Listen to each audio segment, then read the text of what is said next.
আল্লাহর রহমতে আমাদের ধানের কাজ সব শেষ হয়ে গেছে, তো আমরা বসেছিলাম। তো গ্রাম বাংলায় কি হয়, ধানের কাজ শেষ হওয়ার পরে মানুষের নতুন ধান দিয়ে পিঠাপুলি খাওয়ার একটা রিচুয়াল আছে। আমাদের বাড়িতেও পিঠাপুলি বানানোর ধুম লেগে গেছে। তো জীবনে প্রথমবার ভাবলাম যে কাঁঠাল পাতা পিঠা বানাবো। তো জানতাম না কীভাবে কী করে, পাতা কয়টা লাগে, তো অনেকগুলো পাতা নিয়ে আসছে মা। তা এরপরে হচ্ছে আমি সবগুলো পাতা ধুয়ে এদিকে রাখতে দিছি। এদিকে মা হচ্ছে লবণ আর সিদ্ধ চালের গুঁড়া পাটায় বেটে নিল, আর আমি একটা চুলায় পানি বসিয়ে দিচ্ছি ভাপ দেওয়ার জন্য।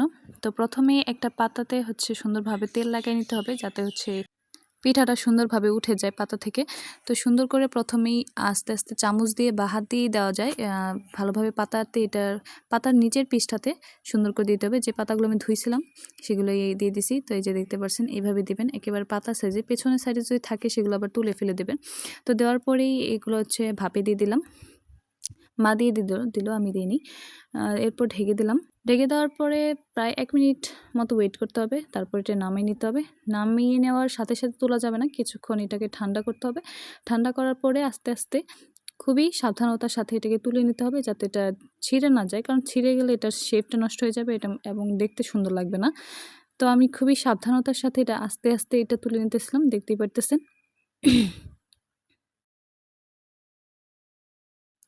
জীবনে প্রথমবার আমি কাঁঠাল পাতা পিঠা বানাচ্ছিলাম। মাও বানাইতেছিল প্রথমে বলা যায়, কারণ সে নাকি ছোটোবেলায় দেখছে এভাবে তার মা চাচিরা বানাইতো, কিন্তু সে কখনো ট্রাই করে নাই।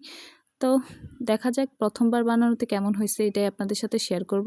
আর আমার ভিডিওগুলো ভালো লাগলে অবশ্যই চ্যানেলটা সাবস্ক্রাইব করে দেবেন অ্যান্ড করবেন। দেখেন আমি এটা আস্তে আস্তে সুন্দর করে তুলে নিলাম, অ্যান্ড কত সুন্দর একটা মানে ভাঁজ পড়ছে। পাতার যেরকম হয় একেবারে হুবহু সেই রকমই ভাঁজ পড়ছে।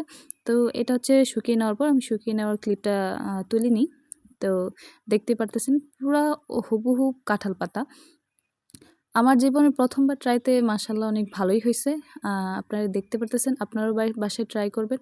এটা খুবই সহজ। আমার মতে সবচেয়ে সহজ পিঠাপুলির মধ্যে এটা হচ্ছে একটা। তবে সব কিছুতেই পরিশ্রম আছে, কোনো কিছু পরিশ্রম ছাড়া না।